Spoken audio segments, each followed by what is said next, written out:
Ohio is on tonight. The thing I love about you is you're quite provocative. Me? President Bush lets his guard down, kind of. If I was such a genius on the economy, I would have predicted the meltdown in the first place. We'll talk about the bad economy. What do you do when somebody says it's about to fail? The precarious Afghan war situation. Are you optimistic about Afghanistan? It's going to take time. And President Obama. You need to ask him, not me. I'm the retired guy. A factor event, decision points. President Bush on the State of the Union. That's what the folks, I think, want to hear. Caution. You are about to enter the no spin zone from Dayton. The factor begins right now.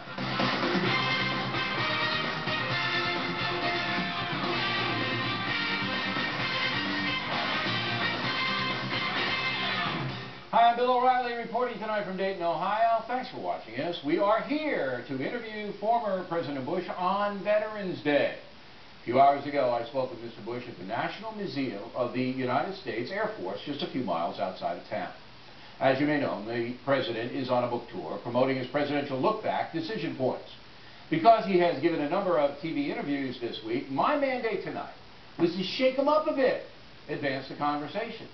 I told the President that my questions would be a bit different, that I was representing you, trying to ask things that pertain directly to your life. He was fine with it. Kind of. I want to do an interview that's a little bit different than the pinheads you've been talking to all week. So, when word got out that I was going to interview, lots of people called me up and stopped me in the street and said, look, I want you to ask the President this, I want you to ask him that. But it all centered around the economy. And then the last chapter in your book is about the meltdown in the economy, correct? I thought it was a very interesting chapter. But here's what I don't understand, a lot of other people don't understand. Why didn't you, as President of the United States, know that this derivative mortgage-backed security con was in motion? Because you say, I was caught by surprise. True. There is an awareness in that last chapter that we saw something amiss because we tried to get the government to regulate Fannie and Freddie. But I don't know of anybody in my administration who saw the enormity of the collapse. In 2003,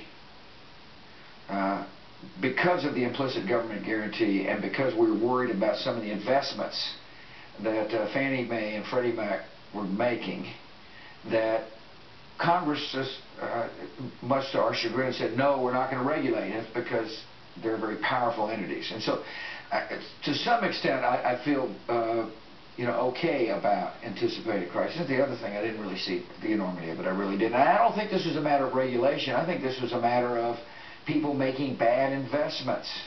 Okay, but the problem is, for me, and I think millions of people watching, that we expect the federal government to protect us from con men.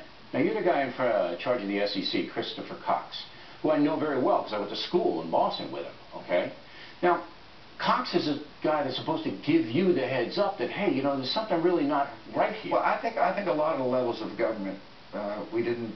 It just didn't see it coming. Well, the question is, what do you do about it when you're the president? I mean, it's one thing to be dwelling on why we didn't get it right, but in my case, the story is, what do you do when somebody says it's about to fail? There's a tone in the book that basically says I distrusted Wall Street, probably because I was raised in West Texas.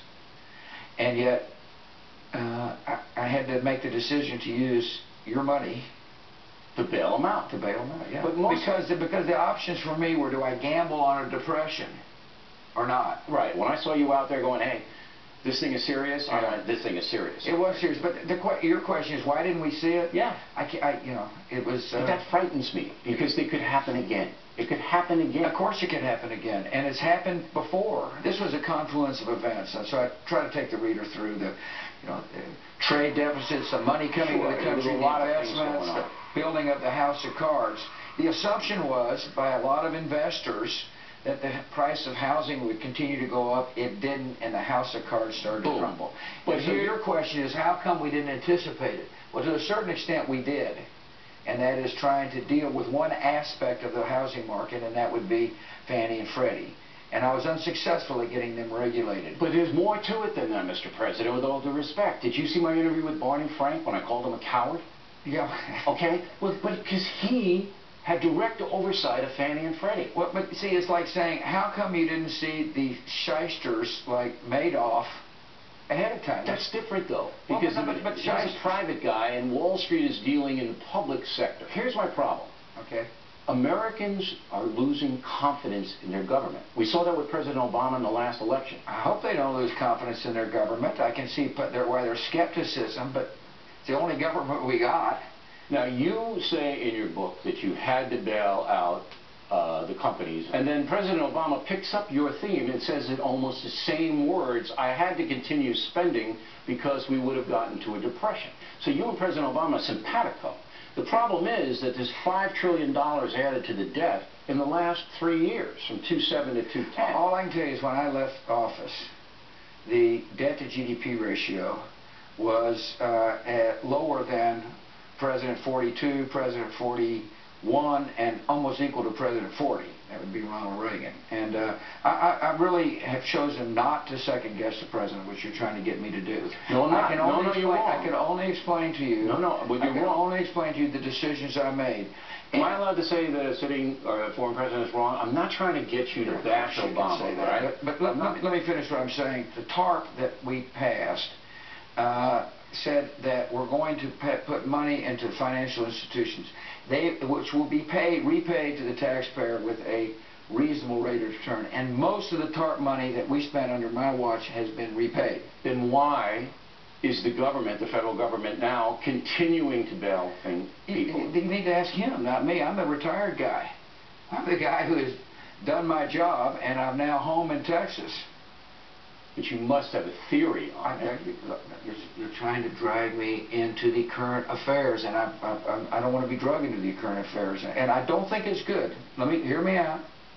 I don't think it's good for a former president to be criticizing his successor. But here's the problem. And not only that, I don't want to be. I know you in the arena. But here's the problem for the folks. The folks live in the country, and your policies in Iraq, Afghanistan, economically, bleed over until 2010. What you started and what you were involved with didn't end when you left.